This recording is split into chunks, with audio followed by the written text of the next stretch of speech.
दोस्तों, महिला सशक्तिकरण पर हमारे देश में खूब बातें होती है, खूब ढिंढोरा पीटा गया। बेटी बचाओ से लेकर बेटी पढ़ाओ तक के नारों पर तमाम राजनीतिक पार्टियों ने भारतीय जनता पार्टी के जोर दिया। लेकिन यही बेटी हिजाब पहनने की बात करे, अपने हक की बात करे, अपने कपड़ों को लेकर बात करे तो उस पर सवाल खड़े करने वालों की लाइन लग जाती है। आज तमाम एंकरनियां कहां हैं, किस बिल में छुपे हुए हैं, कहां है हिजाब पर ज्ञान देने वाली ज्ञान जो केरल में हुआ, उस पर भी ज्ञान दीजिएगा या नहीं, या ये ज्ञान सिर्फ मुस्लिमों के लिए ही बचाकर रखी जाती है।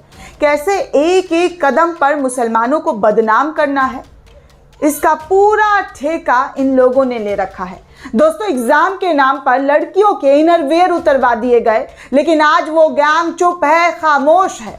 इस पर किसी के होठ क्यों नहीं खुल रहे हैं, सबके होठ क्यों सिले हैं? रूबिका जी, अंजना जी, चित्रा जी, देख लीजिए, आप इन्हें अपने मास्टर स्ट्रोक, हल्ला बोल, दंगल में, नीट के एग्जाम में मुस्लिम लड़कियों को बुर्का हिजाब पर ज्ञान तो दे रही थी, लेकिन इधर बेचारी लड़कियों के साथ जो केरल में गलत हरकत हुई है उस पर भी ज्ञान दीजिए। केरल के कोल्लम जिले में दोस्तों 17 जुलाई को मातोरमा इंस्टीट्यूट ऑफ इंफॉर्मेशन टेक्नोलॉजी में नीट परीक्षा से पहले जांच के नाम पर लड़कियों के इनर वेयर उतरवा दिए गए। दोस्तों, अब आप सोचिए दोस्तों कि लड़कियों के इनर वेयर उतरवा दिए गए जांच के नाम। इनमें से एक के छात्र के पिता ने एफआईआर तक दर्ज कराई है। अभी तक 5 गिरफ्तारियां हो चुकी है। इधर आज केरल और राज्य के बाहर प्रदर्शन होने के आसार हैं। लड़कियां सड़कों पर उतर आई हैं।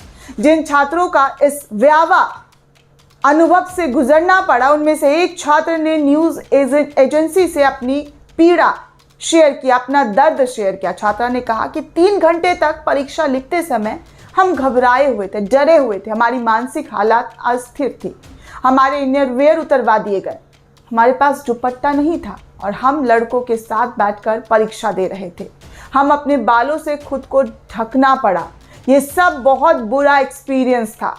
इस छात्र ने आगे ये भी बताया कि जांच प्रक्रिया के बाद जिन लड़कियों की ब्रा में मेटल हुक था उन्हें एक तरफ कर दिया गया, फिर एक एक करके हमें एक रूम में भेजा गया और हमसे इनरवियर हटाने को कहा गया। जब मैं कमरे में दाखिल हुई तो मैंने वहां ज़मीन पर पड़े इनरवियर लड़कियों के देखे कि कैसे लड़कियों के इनरवियर उतरवा दिए गए। जब हम सब पेपर देकर लौटे तो हम सभी लड़कियां परेशान थी कि हमें हमारे इनरवियर मिलेंगे भी कि नहीं। किस्मत से मुझे मेरा इनरवियर मिल गया। जिस लड़की ने पत्रकार से, न्यूज एजेंसी से बात की, उसने ये पूरा दास्तां, ये पूरा किस्सा बताया। कहा कि लेकिन एक लड़की की नहीं मिली, जिसके बाद वो रोने लगी। उसका रोना सुनकर वहां मौजूद अधिकारी पूछने लगे कि वो रो क्यों रही है। उन्होंने हमसे कहा कि ये जांच प्रक्रिया का हिस्सा है। इससे भी ज़्यादा चिंता की बात ये थी दोस्तों कि इसमें से कहा गया, इन लड़कियों में से, कि हम अपने इनरवियर हाथ में लेकर ही एग्ज़ाम सेंटर से बाहर चले जाएं।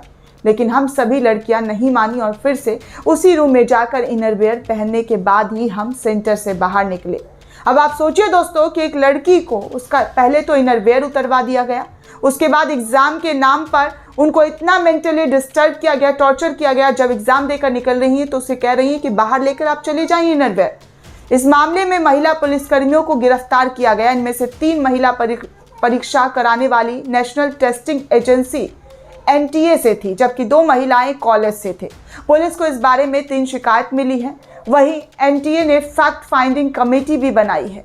केंद्रीय शिक्षा मंत्रालय ने कहा है कि विदेश और संसदीय मामलों के राज्य मंत्री वी मुरलीधरन और केरल के अन्य जनप्रतिनिधियों ने इस संबंध में शिक्षा मंत्री धर्मेंद्र प्रधान से मुलाकात की है।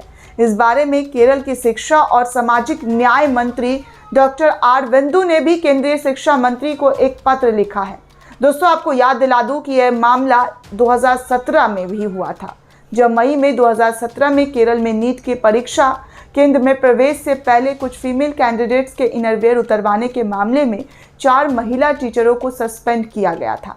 उस समय नीट की परीक्षा CBSE करवाती थी, लेकिन अब जब से नीट की परीक्षा अलग से होने लगी, सरकार की तरफ से ये करवाया जाने लगा, उसके बाद जो इस तरह की स्थिति सामने आई, जिस तरह के गाइडलाइंस, जिस तरह की तस्वीरें सामने आई, वो काफ़ी डरावनी थी। हाँ, एडवाइजरी में कहा गया है कि कैंडिडेट्स को अनिवार्य रूप से बेहद सेंसिटिव मेंटल डिटेक्टिव्स के जरिए गहन तलाशी या फ्रिक्सिंग की जाएगी। प्रतिबंध सामानों को किसी भी परिस्थिति में परीक्षा केंद्र के अंदर ले जाने की इजाजत नहीं दी जाएगी। एडवाइजरी के मुताबिक महिला कैंडिडेट्स की तलाशी बंद घेरे में केवल महिला स्टाफ करेगी। लेकिन ये कौन सी तलाशी है जहां पर लड़कियों के इनरवेयर उतरवा दिए गए, लड़कियों के ब्रा उतरवा दिए गए और कहा गया कि ये परीक्षा का पाठ है। परीक्षा देने से पहले इस तरह की जो है सिक्योरिटी वो है। ये परीक्षा से पहले सुरक्षा के लिहाज से इस तरह की चीज़ें की जा रही है। वहीं दोस्तों मुंबई से भी ऐसे ही खबरें आई जहां पर लड़कियों ने नीट एग्ज़ाम देने के लिए बुर्का या हिजाब पहना तो उनको अधिकारियों की तरफ से, पुलिस वालों की तरफ से ये कहा गया कि तुम अगर बुर्का नहीं उतारोगे तो तुम्हारे बुर्के कैंची से काट दिए जाएंगे, तुम्हारे कपड़ों को फाड़ दिया जाएगा। इस तरह की भी खबरें देखने को मिली। एग्जाम के नाम पर ऐसा लग रहा है जैसे किसी को टॉर्चर किया जा रहा है, किसी का चरित्र हनन करने की कोशिश की जा रही है। दोस्तों एग्जाम देने के लिए आपके पास जो भी गाइडलाइन है वो फॉलो किया जाएगा। आप सुरक्षा की जो है सिक्योरिटी के लिहाज से आप चेकिंग कीजिए, लेकिन किसी के कपड़ों को उतार कर चेकिंग करना, ये कौन सा एग्जाम है, ये कौन सा परीक्षा है कि जहां पर लोगों को डरा दिया जाए, उनका एग्जाम देने से पहले जो मेंटल पीस है उसको अस्थिर कर दिया जाए। इसी तरीके की घटना केरल में भी देखने को मिली, इसी तरीके की घटना मुंबई में भी देखने को मिली, जहां पर लड़कियों को बुरखे के जो हिजाब पहन कर आई, जो बुरखा पहन कर आई, उनको भी इसी तरीके से टॉर्चर किया गया, उनको भी इसी तरीके से डराया धमकाया गया कि अपने कपड़े, अपने वस्त्र उतारो, नहीं तो इसको कैंची से फाड़ दिया जाएगा, काट दिया जाएगा। दोस्तों इस पूरे रिपोर्ट को लेकर आप क्या सोचते हैं, आपकी क्या प्रतिक्रिया है, हमें कमेंट सेक्शन में ज़रूर बताइएगा। साथ ही साथ द नेशन को सब्सक्राइब करना बिल्कुल भी ना भूलें।